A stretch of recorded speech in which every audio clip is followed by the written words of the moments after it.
देवी का हर रूप अपने आप में अनोखा है। या देवी सर्वभूतेषु मां सिद्धिदात्री रूपेण संस्थिता नमस्तस्यै नमस्तस्यै नमस्तस्यै नमो नमः। देवी दुर्गा की स्तुति, कलश स्थापना, सुमधुर घंटियों की आवाजें, धूप बत्तियों की सुगंध लिए 9 दिनों तक चलने वाला आस्था और विश्वास का अद्भुत त्योहार। नवरात्रि साल में 2 बार मनाया जाता है, एक चैत्र नवरात्रि और एक शारदीय नवरात्रि।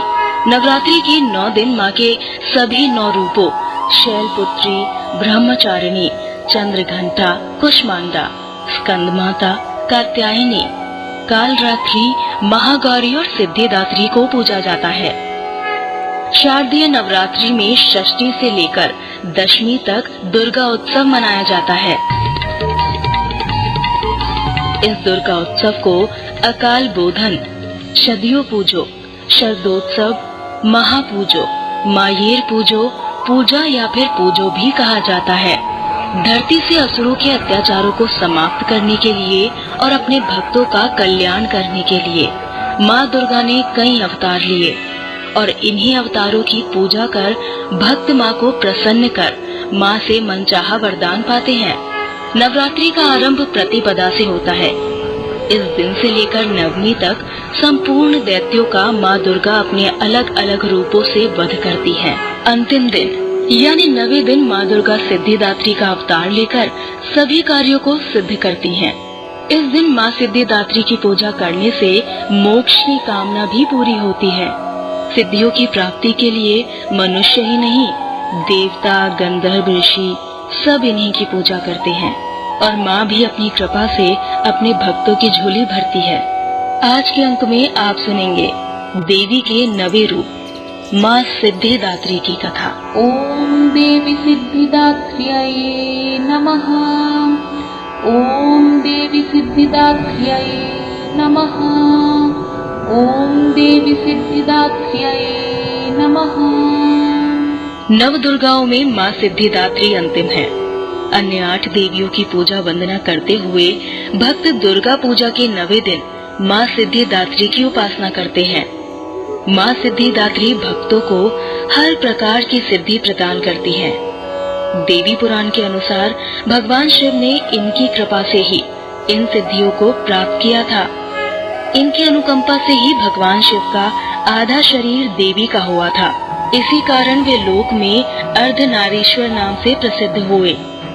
माँ दुर्गा की 9वीं शक्ति का नाम सिद्धिदात्री है। माँ सिद्धिदात्री 4 भुजाओं वाली हैं। इनका वाहन सिंह है। ये कमल पुष्प पर भी आसीन होती हैं। इनकी दाहिनी ओर के ऊपर वाले हाथ में गदा और नीचे वाले हाथ में चक्र विद्यमान है। बाईं ओर के ऊपर वाले हाथ में कमल पुष्प और नीचे वाले हाथ में शंख है। इनके गले में सफेद फूलों की माला और माथे पर तेज रहता है। माँ सिद्धिदात्री के आशीर्वाद के बाद श्रद्धालु के लिए कोई कार्य असंभव नहीं रह जाता। उसे हर तरह सुख समृद्धि प्राप्त हो जाती है। पुराणों के अनुसार देवी सिद्धिदात्री की 8 सिद्धियां हैं।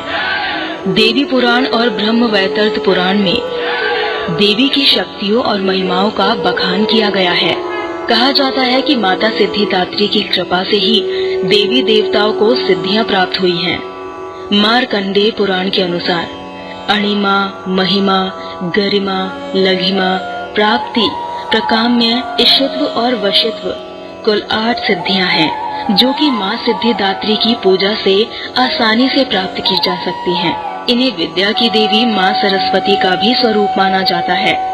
नवरात्रि में जिन देवियों के अलग अलग स्वरूपों की पूजा की जाती है उनमें माँ सिद्धिदात्री को सबसे ज्यादा महत्वपूर्ण माना गया है। इन्हें संपूर्णता की देवी भी कहा गया है। देवी सरस्वती की तरह इन्होंने भी श्वेत वस्त्र धारण किए हुए हैं। नवमी के दिन कन्या पूजन करने की भी परंपरा है। मान्यता है कि नवमी के दिन अगर माँ सिद्धिदात्री की पूजा कर ली जाए तो व्यक्ति को सभी देवियों की पूजा का फल मिल सकता है। मधुकैटभ को मारने के लिए माता सिद्धिदात्री ने महामाया फैलाई। जिससे देवी के अलग अलग रूपों ने राक्षसों का वध किया। माँ सिद्धिदात्री नवरात्रों की अधिष्ठात्री है। या देवी सर्वभूतेषु मातृरूपेण संस्थिता नमस्तस्यै नमस्ते। इसीलिए माँ सिद्धिदात्री को ही जगत को संचालित करने वाली देवी कहा गया है। ये थी देवी के नवे रूप सिद्धिदात्री की कथा। सर्वत्र विराजमान और माँ सिद्धिदात्री के रूप में प्रसिद्ध अम्बे आपके सभी काम सिद्ध करें और आपके जीवन से कष्टों को दूर करें, ऐसी हमारी कामना है। नव दुर्गा के अगले और अंतिम अंक में आप सुनेंगे नवरात्रि के अगले दिन यानी कि दशमी से जुड़ी विशेष कथा।